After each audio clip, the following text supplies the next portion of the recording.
సిలువ శక్తి అనేటువంటి అనుదిన వర్తమాన కార్యక్రమం చూస్తున్న మీ అందరికీ ప్రభువైన యేసుక్రీస్తు వారి శ్రేష్టమైన నామంలో వందనాలు శుభములు తెలియచేసుకుంటూ ఉన్నాను. ఈరోజు మన ధ్యాన అంశము యోహాను సువార్త 3వ అధ్యాయము 1 నుంచి చదువుతున్నాను చూడండి. యూదుల అధికారి అయిన నికోదేమను పరిచయుడొకడుండెను. అతడు రాత్రి అందు ఆయన యొద్దకు వచ్చి, బోధకుడా, నీవు దేవుని యొద్ద నుండి వచ్చిన బోధకుడవని మేము ఎరుగుదుము. దేవుడు అతనికి తోడై ఉంటేనే గాని నీవు చేయుచున్న సూచక క్రియలను ఎవడునూ చేయలేడని ఆయనతో చెప్పాను. ఇక్కడ మనము సిలువ ధ్యానాలు చేస్తూ యేసుక్రీస్తు ప్రభు వారిని సిలువ వేయడానికి తీర్పు క్షణము నుంచి, సిలువ వేయాలనే ఆలోచన చేసిన క్షణము నుంచి సిలువకు అప్పగించే వరకు ఉన్నటువంటి ప్రతి ఒక్క క్యారెక్టర్ని కూడా మనకి దేవుడు గైడ్ చేసిన క్యారెక్టర్స్ని మనం ధ్యానం చేస్తూ ఉన్నాం. నిన్నటి దినాన మనం ఎవరి గురించి చెప్పాం? అరిమతయి యోసేపు అని చెప్పాం. ఆయన రహస్య శిష్యుడే. ఇప్పుడు ఈ నికోదేము కూడా రహస్య శిష్యుడే. ఈయన వయసు 90 సంవత్సరాలు. ఈ నికోదేము వయసు మన యేసుక్రీస్తు ప్రభు వారిది ఎంత అప్పటికి? అంటే ఈయనకంటే 3 రెట్లు పెద్ద ఆయన సన్హెడ్రిన్ సభలో ఆయన కూడా చాలా ప్రాముఖ్యమైన వ్యక్తి. పరిచయుడు. ఈయనెవరు? పరిచయుడు. అస్తమానం ప్రభు ఎవరిని తిడుతుంటారు? శాస్త్రుల్ని, పరిసయ్యుల్ని, సద్దూకయ్యుల్ని. వాళ్ళ యొక్క క్రియలను ప్రభువు మాటి మాటికి ఎత్తి చూపిస్తూ, మీరు ఇలా ఉన్నారు, ఇతరుల్ని ఇలా అంటూ ఉంటారు, మీరు సరిగ్గా ఉండండి అని చెప్తూ ఉంటారు ఆయన. అలాంటి పరిసయుడైన ఇజ్రాయేలు వాళ్ళందరికీ కూడా బోధకుడైన, అసలు ధర్మశాస్త్రాన్ని అవపాశం పట్టినవాడైన అలాంటి యొక్క నికోదేము. ఈ నికోదేము అనే పదము గ్రీకు పదము నుంచి నికోడమస్ అనేటువంటి పదము నుంచి వచ్చింది. నికోదేము అంటే అర్థం ఏంటంటే ప్రజలను జయించిన వాడని దాని మీనింగ్. ఆ పేరుకి అర్థం అది, ప్రజలను జయించిన వాడు అని అర్థం అన్నమాట. అలాంటి నికోదేము ఇప్పుడు ఈయన అక్కడ ఉన్నటువంటి సభలో చాలా ప్రాముఖ్యమైన వ్యక్తి, ఎల్డర్. ఒక మాటలో చెప్పాలంటే ఆయన పెద్ద, అక్కడ బోధకుడు, ధర్మశాస్త్రాన్ని బోధించేటువంటి ఒక బోధకుడు. ఆయన ఒకరోజు రాత్రికాల సమయంలో ప్రభు దగ్గరికి వచ్చాడు. ఎప్పుడు వచ్చాడంటే ఆయన ఒక పస్కా పండుగ జరుగుతూ ఉన్నప్పుడు అక్కడ ఉన్నటువంటి గువ్వలు అమ్మువారిని, పావురములు అమ్మువారిని, రోకలు మార్చువారిని ప్రభు ఆ రోజంతా చెదరగొడతారు కదా. ఆ ఇన్సిడెంట్లో ఆయన అక్కడికి వచ్చి వెళ్ళినప్పుడు ఏదో జరుగుతుంది, అనేకమైన సూచక్రియలు జరుగుతున్నాయి, అనేకమైన మహత్కార్యాలు జరుగుతున్నాయి ఈయన ద్వారా. ఈయన బోధ చాలా డిఫరెంట్గా ఉంది. కాబట్టి ఈయన ఖచ్చితంగా దేవుని దగ్గర నుంచి వచ్చిన మనుష్యుడే అనేటువంటి ఒక నిశ్చయత ఈ నికోదేము హృదయంలో కలిగిందండి. యాక్చువల్గా అయితే వాళ్ళ నమ్మిన శాస్త్రానికి మాత్రమే, ధర్మశాస్త్రానికి మాత్రమే వాళ్ళు అంటే ఇష్టపడతారు, అదే చెప్పడానికి ఇష్టపడతారు. దాంట్లోంచి ఇంకొకటి మారిస్తే ఇష్టపడరు అసలు వాళ్ళు యూదులు. అలాంటిది పరిచయుడు. ఈయన అస్సలు ఒప్పుకోడు అనమాట. వీళ్ళు ఏది నమ్ముతారంటే, భక్తి అంటే ఏది నమ్ముతారు ఈ పరిచయులు అంటే, వాళ్ళు నిలువుట అంగీలు వేసుకొని ప్రత్యేకించబడిన వస్త్రధారణతో ఉండి వాళ్ళు చేయాల్సినటువంటి నీతి పనులు చేస్తూ ఇలా 3 సార్లు ఆ యొక్క పండుగ ఆచరించేటప్పుడు, ప్రతి నెల పండుగలు ఆచరించేటప్పుడు, మందిరానికి చేయాల్సిన పనులు చేసేటప్పుడు, ఉపవాసాలు ఉండేటప్పుడు, దేవుని యొక్క అర్పణల విషయంలో, మనుష్యుల విషయంలో పైనున్నటువంటి భక్తి అంతా ఎక్కువగా ఆచరించే మనుషులు వీళ్ళు. అంటే ఆచారాలు, సాంప్రదాయాలు పాటించేటువంటి పరిచయులు, సద్దూకయ్యులు అనేటువంటి 2 బ్యాచ్ వాళ్ళు ఉంటారు. ఈ పరిచయులు నమ్ముతారు కానీ సద్దూకయ్యులు పునరుద్ధానం ఉందనే సంగతి కూడా వాళ్ళు నమ్మరు. అయితే ఈ పరిచయుడు మాత్రం ఈ యేసుక్రీస్తు ప్రభువారు చేస్తున్నటువంటి ఇవన్నీ చూసి ఈయనతో కొన్ని సంగతులు మాట్లాడాలి అనుకున్నాడు. ఆయన ఎలా అయినా కొన్ని సంగతులు అడిగి తెలుసుకోవాలి అనుకున్నాడు. మరి ఈయన వెళ్ళి ఈయన కలిశారు అని అంటే అక్కడ ఉన్నటువంటి పెద్దలు ఊరుకోరు కాబట్టి ఒక రాత్రికాల సమయం చూసుకుని ప్రభు దగ్గరికి వచ్చి ఈయన మాట్లాడడానికి ఇష్టపడుతున్నాడు. చూసారా, అతడు రాత్రి అందు ఆయన యొద్దకు వచ్చి, బోధకుడా, ఆయన ఏం చెప్తున్నాడంటే, వచ్చి రాగానే ప్రభువుని కొనియాడుతున్నాడు అతను. వచ్చి రాగానే ప్రభువుని ప్రేజ్ చేస్తున్నాడు అతను. వచ్చి రాగానే ప్రభు యొక్క గుణలక్షణాలను, మంచితనాన్ని స్తుతించడమే అది ప్రైజింగ్. అలాగ ఆయన చెప్తున్నాడు. ఏమంటున్నాడంటే, నాకు ఏ డౌటు లేదు, ఖచ్చితంగా నీవు దేవుని యొద్ద నుంచి వచ్చిన మనుష్యుడు అని నేను ఎరుగుదును. ఎందుకంటే దేవుని దగ్గర నుంచి వచ్చిన వాళ్ళు దేవుని యొక్క చిత్తములో ఉన్నవాళ్ళు కాకపోతే నువ్వు చేసిన లాంటి పనులు ఎవరు కూడా చేయలేరు. కాబట్టి నేను నిశ్చయంగా నీవు దేవుని యొద్ద నుంచి వచ్చిన మనుష్యుడవని నమ్ముతున్నాను అని ఆయన చెప్తున్నప్పుడు అందుకు యేసు అంటున్నారు ఆయన, సరేలే, నన్ను ప్రేస్ చేయడం కాదు ఇక్కడ ఇంపార్టెంట్ అయిన విషయం.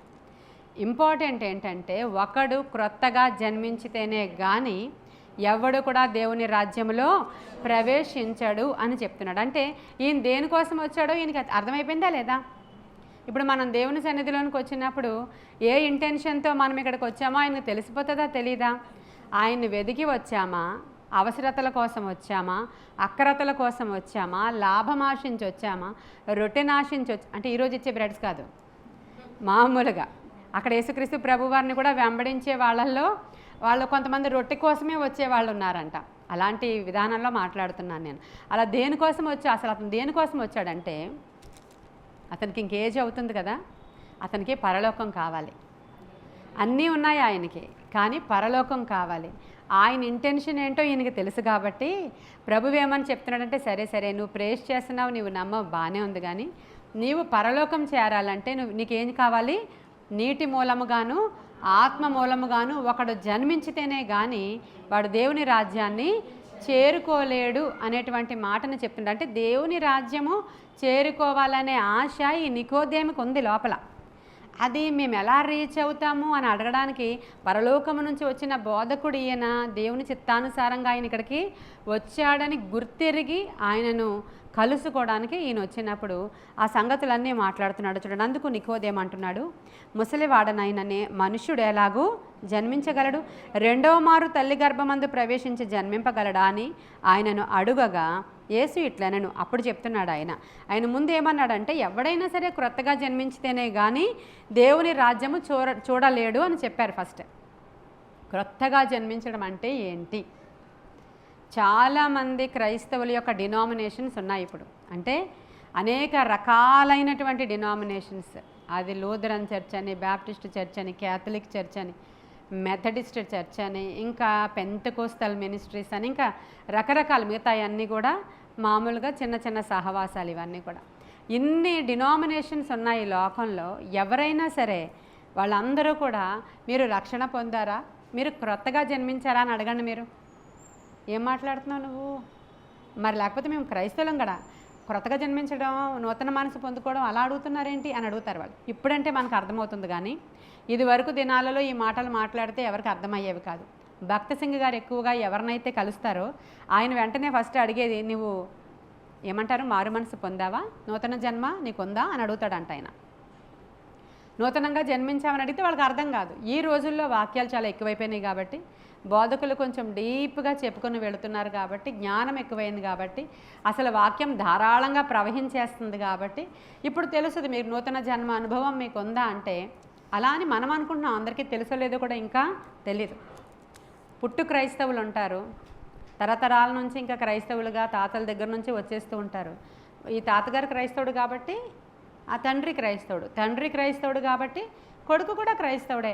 ఈ కొడుకు క్రైస్తవుడు కాబట్టి మరి వాళ్ళ కొడుకుని కూడా క్రైస్తవుడనే వేయిస్తాడు అక్కడ. బీసీసీ అనో ఇంకోటానో ఏదో పెట్టించి వేసుకుంటారు వాళ్ళు అక్కడ. అలా వెళ్ళిపోతున్నారు వాళ్ళు అక్కడ. అయితే వాళ్ళని అడుగుతారు, మీరు నూతనంగా జన్మించారంటే, నూతనంగా జన్మించడం ఏంటి, మా తాత ముత్తాతల దగ్గర నుంచి కూడా మేము క్రైస్తవులమే, వాళ్ళు సమాధానం చెప్తారు. నూతన జన్మ అనుభవం మీకుందా అని అడుగుతాం మనం. వాళ్ళకి అదేమీ అర్థం కాదు. మీరు వెళ్ళేటువంటి చర్చిలు వేరే అండి, మా చర్చ్ తెలుసా ఎప్పుడు స్థాపించబడిందో, బ్రిటిష్ వాళ్ళు వచ్చి కట్టారు మా చర్చిని, మీకు అర్థమవుతుందో లేదో అని చెప్తారు మనతో. అంటే వాళ్ళకి నూతన జన్మ అనుభవము అంటే మేము దాంట్లోనే పుట్టాము కదా అనుకుంటారు. ఇంకా లేదంటే మారు మనసు అనుభవం ఉందా మీకు అని అంటే ఇంకా వాళ్ళకి అంత డెప్త్లోనికి తీసుకుని వెళ్ళినా ఇష్టపడరు చాలామంది. ఇక్కడ నికోదేము ఈరోజు సిలువ వర్తమానంలో నేర్పిస్తున్నది ఏంటంటే, నూతన జన్మ అనుభవం ఖచ్చితంగా ప్రతి వాళ్ళకి ఉండాలి. ఒక్కడు క్రొత్తగా జన్మించితేనే కానీ వాడు పరలోక రాజ్యాన్ని చూడలేడు, చేరలేడు ఖచ్చితంగా. అది ఏ డినామినేషన్కి చెందిన వాడైనా సరే, వాళ్ళు ఎవరెవరు వాళ్ళ తాతగారులు గ్రాండ్ పేరెంట్స్ ఎంత పెద్ద బిషప్లైనా సరే, అతడు ఒక ఫైన్ డే నూతనముగా జన్మించాల్సిన అవసరత ఉంది ఖచ్చితంగా. నూతన జన్మ అనుభవం పొందాల్సిందే.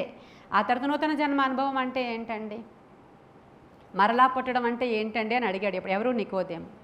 నేను యూదుడనే, నేను ధర్మశాస్త్రం అంతటిని కూడా చదువుతున్నాను. చిన్నప్పుడు 12 ఏళ్ళకే నాకు కంఠస్థం వచ్చేది. ఇప్పుడు 12 ఏళ్ల పిల్లలందరికీ నేర్పుతున్న వాడిని నేనే. మొత్తం అంతా కూడా నేను చెప్పగలను, దాని చెప్పునే నేను జీవిస్తున్నాను. ముసడివాడైనటువంటి ఈ మనుష్యుడు మరలా తల్లి గర్భంలోనికి వెళ్ళి ఎలా పుట్టగలడయ్యా అని అడిగాడు ఆయన. అప్పుడు ప్రభు చెప్తున్నారు, శరీర మూలముగా జన్మించినది శరీరమును, ఆత్మ మూలముగా జన్మించినది ఆత్మయ్య ఉన్నది. మీరు క్రొత్తగా జన్మింపవలనని నేను మీతో చెప్పినందుకు ఆశ్చర్యపడవద్దు. గాలి తనకిష్టమైన చోటను విసురును, నీవు దాని శబ్దము విందువే గాని అది ఎక్కడి నుండి వచ్చినో ఎక్కడికి పోవునో నీకు తెలియదు. ఆత్మ మూలముగా జన్మించిన ప్రతివాడును అలాగే ఉన్నాడనెను. అందుకు నికోదేము, ఈ సంగతులు ఎలాగూ సాధ్యమని ఆయనను అడుగగా యేసు ఇట్లనెను, నీవు ఇజ్రాయేలుకు బోధకుడవై ఉండి వీటిని ఎరుగవా. ఏమడుగుతున్నాడు ఆయన? నువ్వే కదా టీచర్వి, నీవే కదా ప్రీచర్వి, నీవే కదా వాళ్ళందరికీ నేర్పిస్తావు ధర్మశాస్త్రాన్ని. ఇజ్రాయేలుకి బోధకుడువైన నీకు ఈ విషయాలు తెలియవా, నువ్వు ఎరుగవా అని చెప్పి, మేము ఎరిగిన సంగతియే చెప్పుచున్నాము, చూచిన దానికే సాక్ష్యం ఇచ్చుచున్నాము, మా సాక్ష్యము మీరు అంగీకరింపరని నీతో నిశ్చయముగా చెప్పుచున్నాను. మీరు అంటే ఆయన పరిచయలను గురించి మాట్లాడుతున్నారు. ఇక్కడ నికోదేము మాత్రం నిజంగా ఇష్టపడే వచ్చారు, కానీ ఆయన విషయాలన్నీ చెప్పిన తర్వాత ఆత్మ మూలముగా పుట్టినవాడు ఆత్మ సంగతులను గ్రహిస్తాడన్న ఉద్దేశం ఆయన. గాలి ఎక్కడి నుంచి ఎలా వీస్తుందో, అది ఎలా వెళ్ళిపోతుందో నువ్వేమి చూడలేవు, కానీ దాన్ని నీవు అనుభవించగలవు. గాలిని అనుభవించగలం కదా మనం. గాలి ఎలా ఎక్కడి నుంచి ఎక్కడికి వెళ్ళిపోతుందో నువ్వు ఎలా అయితే చూడలేవో, దాన్ని ఎలా అయితే సెన్స్ చేయగలవో, ఆత్మ ద్వారా పుట్టినవాడు కూడా ఆత్మ సంగతులను అలాగున వాడు గ్రహించగలుగుతాడు అని చెప్తున్నాడు ఆయన. కాబట్టి ఈ మాటలు వాళ్ళిద్దరికీ మధ్యలో డిస్కషన్ జరిగింది. ఇప్పుడు ఇది మనకెందుకు సిలువ ధ్యానాల్లో, ఇది మనకెందుకు? నికోదేము ఏమి నేర్పిస్తున్నాడంటే క్రొత్తగా మరలా జన్మించాలి అని నేర్పిస్తున్నాడు, మారు మనస్సు పొందుకోవాలని కూడా నేర్పిస్తున్నాడు. ఇక్కడ నికోదేము మనకి ఈ రెండు విషయాలని నేర్పించడానికి ఈరోజు ట్రై చేస్తూ ఉన్నాడు. అయితే నికోదేము మారు మనసు పొందుకున్నాడా? ఆయన నూతన జన్మ అనుభవం ఆయనకు వచ్చిందా అని అడిగితే, చాలామంది నీటి మూలముగా జన్మించిన వాడు అని మాట్లాడితే బాప్తిస్మము అని అనుకుంటారు మీరు. అది నీటి బాప్తిస్మం గురించి ఆయన మాట్లాడిన సంగతి కాదు, కానీ నీటి గురించి, నీరు అనేది దేవుని యొక్క వాక్యానికి సాదృశ్యమై ఉంది. అది నీటి మూలముగా జన్మించడం, నీటి ద్వారా మీరు ఉదక స్నానము, వాక్యము చెప్తూ ఉండగానే నీకు మారు మనసు వచ్చేది. నీటిలో ముంచి తీస్తే నీకు మారు మనసు రాదు. బాప్తిస్మం అందరూ తీసుకుంటారండి, చెప్తున్నాను కదా. ఇప్పుడు వాడికి పెళ్లి వయసు వచ్చిందంటే ఖచ్చితంగా వాడికి బాప్తిస్మం ఇస్తేనే కానీ పాస్టర్ గారు పెళ్లి చేయరు. అందుకని బాప్తిస్మం తీసుకుంటారు. పెళ్లి వయసు వచ్చే వరకు చాలామంది తీసుకోరు. పెళ్లి వయసు వచ్చిన తర్వాత పాస్టర్ గారు బాప్తిస్మం సర్టిఫికేట్ అడుగుతారు. కాబట్టి బాప్తిస్మం అందరూ తీసుకుంటారు. అలాగని అతనికి మారు మనసు లేదు. ఒక వాక్యము నీకు బోధిస్తూ ఉండగా నీ లోపలికి ఆ వాక్యపు విత్తనాలు లోపలికి వెళ్ళి అవి గుచ్చబడి, అవి పొడవబడి, అవి ఒప్పింపబడి, ఆ నీటి ద్వారా మీరు కడుగబడి, మీరు పశ్చాత్తాపపడి కన్నీరు విడుచుచు మారు మనస్సు పొందితే అది నిజమైనటువంటి మారు మనస్సు. ఇది ప్రతి క్రైస్తవుడికి రావాలి, కావాలి. అలా ఎవరికైతే లేదో వాళ్ళు మారు మనసు అనుభవం పొందిన వాళ్ళు కారు. వాక్యము మిమ్మల్ని ఒప్పించాలి. ఒప్పించినప్పుడు ఆ వాక్యము మిమ్మల్ని కడగాలి. అది కడిగినప్పుడు అవును నేను ఒక సిన్నర్ని అని మీకు జ్ఞాపకం రావాలి. నేను ఒక పాపిని, నేను చేసిన క్రియలు చెడ్డవి, నేను అసలు మానవుడి యొక్క హృదయమే చెడ్డది. మానవుడు పుట్టాడు, వాడు చిన్న బాబు పుట్టాడు, మానవుడేనంటారు చిన్నబాబుని కూడా, మానవుడే కదా.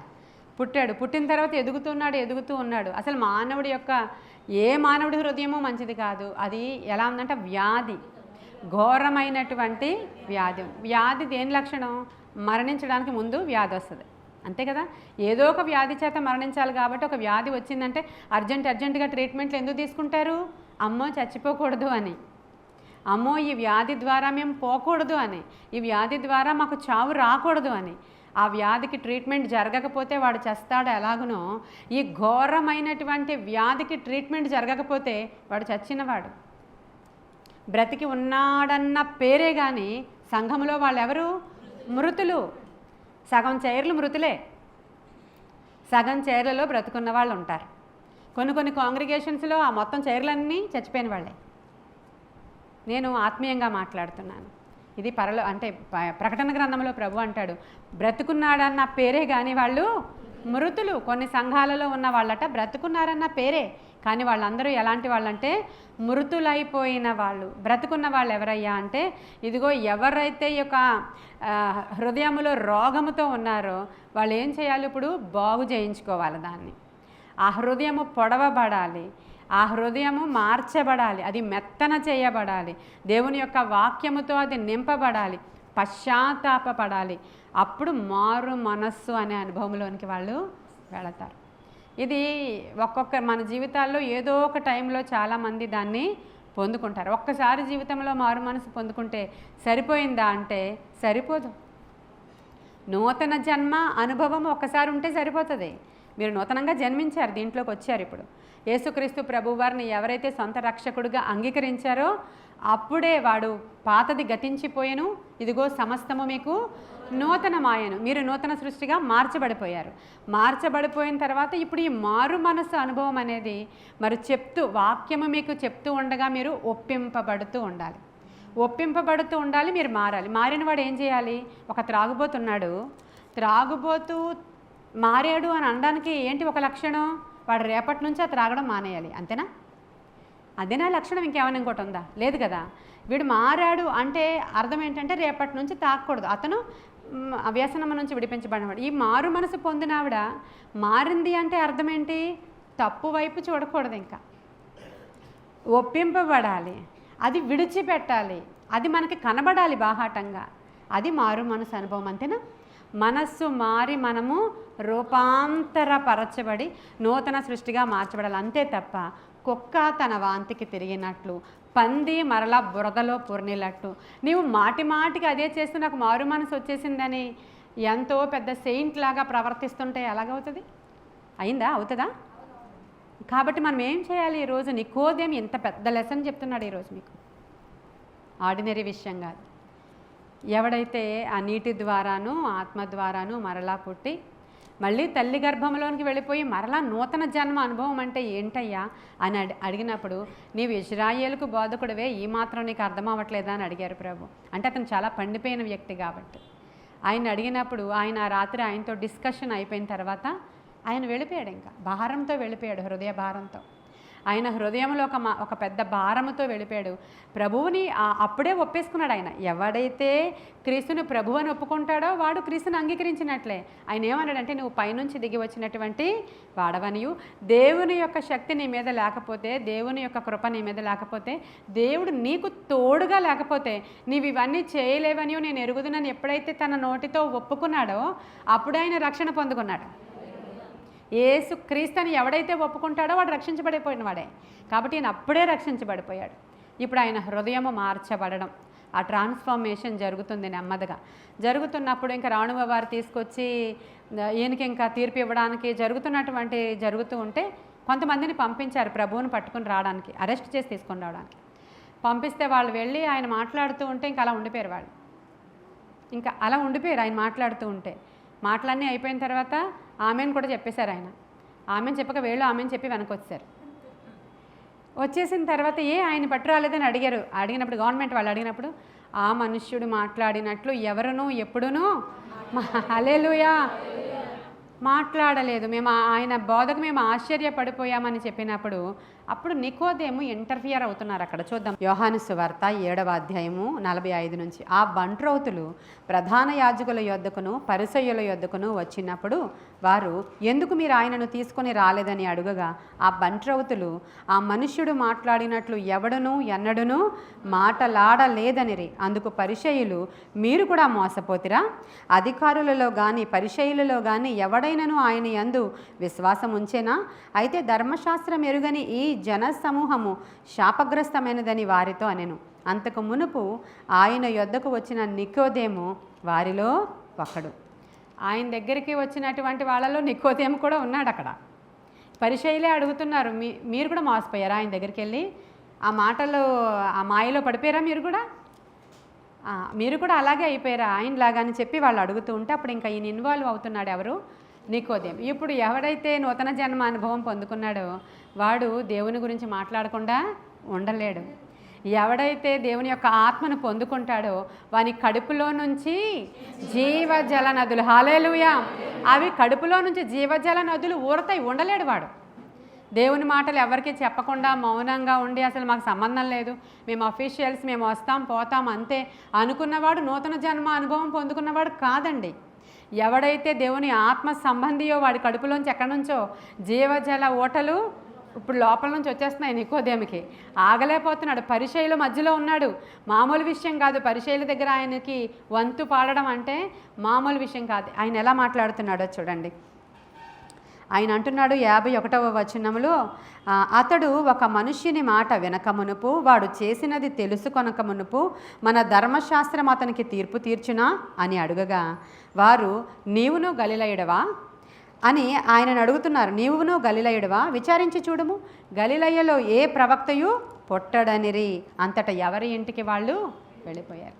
ఇప్పుడు ఈయన ఏమన్నాడంటే, ఒక మనుష్యుడిని ఇంకా విచారించకుండా, ఇంటరోగేషన్ చేయకుండా, ఆయన్ని అసలు ఆ మనుష్యుడు చెప్పింది వినకుండా, ఆ మనుష్యుడికి నువ్వు ఆ మాట్లాడింది తెలుసుకోకుండా ధర్మశాస్త్రం ఆయనకి తీర్పు తీరుస్తుందా? నాకు తెలియక అడుగుతున్నాను చెప్పండి అని అడిగాడు ఆయన. ఇప్పుడు ఆయనకి తీర్పు తీర్చడానికి తీసుకొచ్చేస్తున్నారు కదా, మీరు పట్టుకొచ్చేయండి అరెస్ట్ చేసి అంటున్నారు కదా.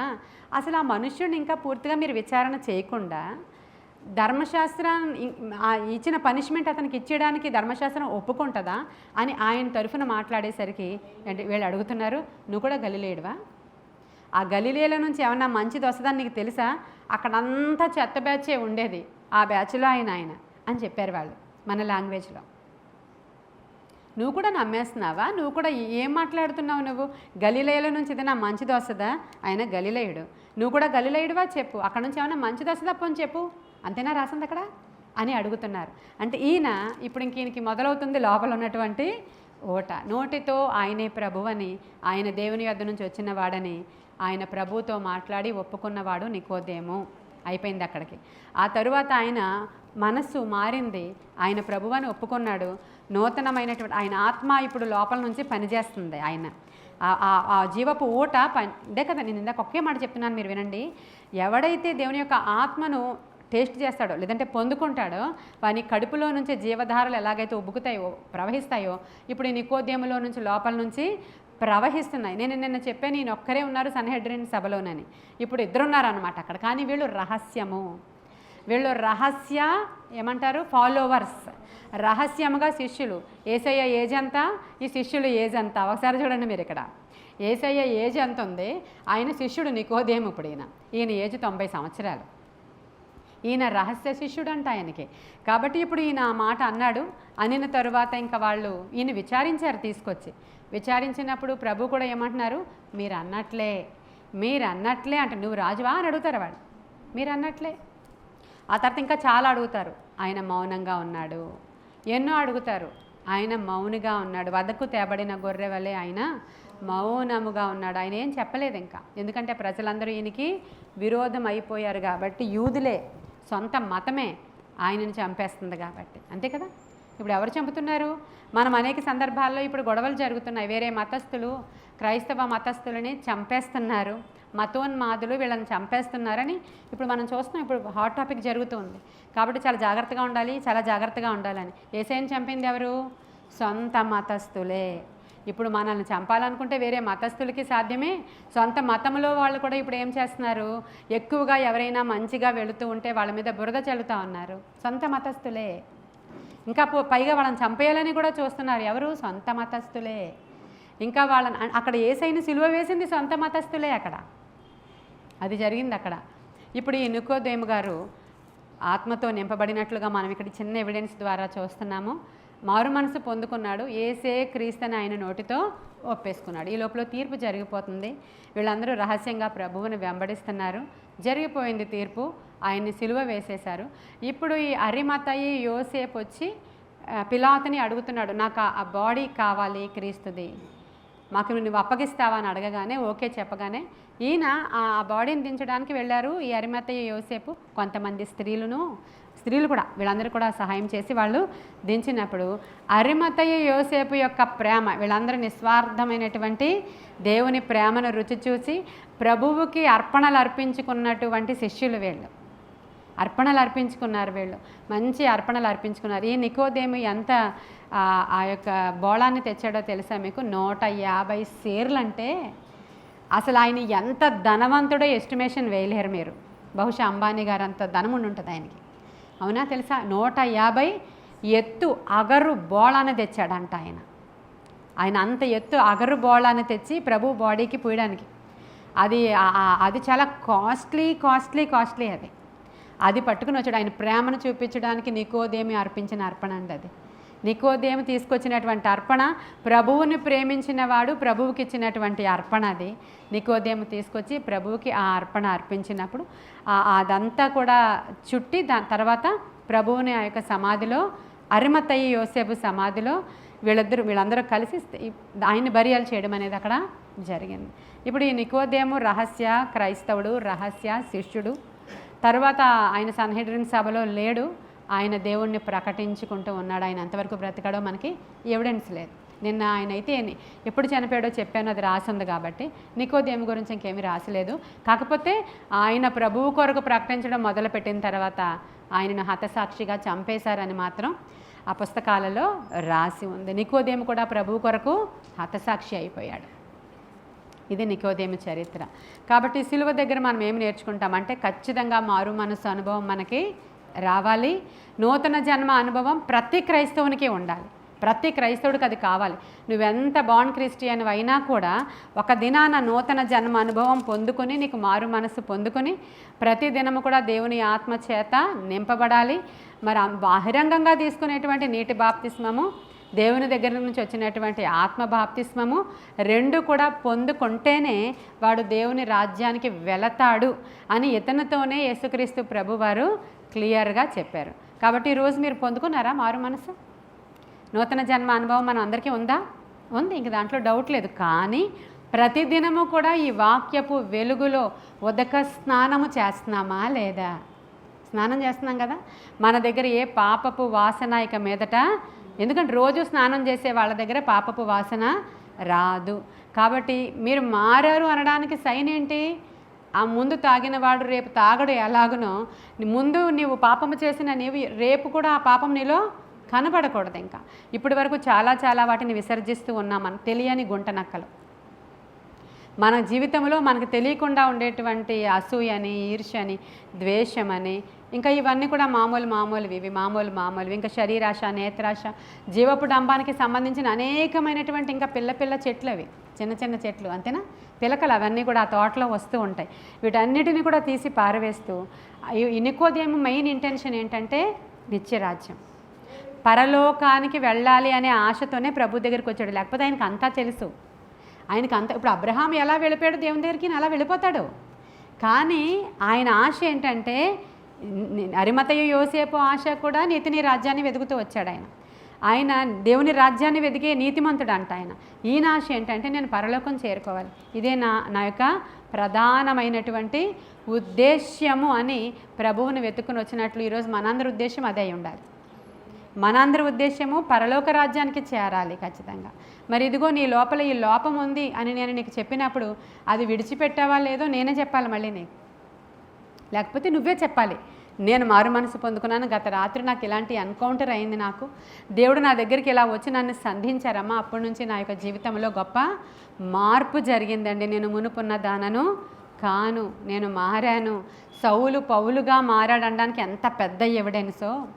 శిష్యులందరూ కూడా ప్రభువుని విడిచిపెట్టి ఆ సమయంలో ఎందుకు పారిపోయారు? వాళ్ళందరూ చేతకాని వాళ్ళందరూ పిరికి అంటే పరిస్థితుల ప్రభావము వలన వాళ్ళు వెళ్ళిపోయారు, పరిస్థితుల ప్రభావం వల్ల. కానీ వాళ్ళు అక్కడ దేవుని విడిచిపెట్టారా? అంతకంటే గొప్ప హింస అనుభవించి ఆయన కోసం ప్రాణాలు పెట్టారండి వాళ్ళు. మనం కూడా పరిస్థితుల ప్రభావం ద్వారా కొంచెం అటు ఇటుగా ఉండొచ్చేమో మీరు, కానీ దేవుణ్ణి ప్రేమించే వారముగా మనం ఉన్నప్పుడు మన యొక్క అంటే ధ్యాస, శ్వాస అంతా నిత్య రాజ్యము కొరకు ఉండాలి. హల్లెలూయా. మనము నీతిని, రాజ్యాన్ని వెతికే వారముగా ఉండాలి. అది మనకి నికోదేము ఈరోజు నేర్పిస్తున్నాడు. కాబట్టి కొన్ని మాటలు కొంచెమే ఈయన గురించి, ఇంకెంత చాలు మనకి. మీకు ఇది తక్కువసేపు అనిపిస్తుంది కానీ దాంట్లో చాలా పెద్ద సబ్జెక్ట్ ఉంది. అది నీవు రీచ్ అవ్వడానికి చాలా కష్టంగా ఉంటుంది. కానీ రీచ్ అయితే అది దేవుని యొక్క రాజ్య సంబంధిగా మనల్ని మారుస్తుంది. కాబట్టి ప్రార్థన చేసుకుందాం. మహాపరిశుద్ధుడవైన తండ్రి, మహోన్నతుడవైన దేవ, నిత్య నివాసి నీకు వందనాలు. నీ కృపగల హస్తానికి కుడి వచ్చిన మమ్మల్ని అప్పగించుకుంటున్నాం దేవ. నూతన జన్మ అనుభవంలోనికి మేము అందరము నాయన వచ్చి ఉన్నాం ప్రభువా. ఇక మారు మనసు అనుదినము మేము పొందుతూనే ఉండాలి.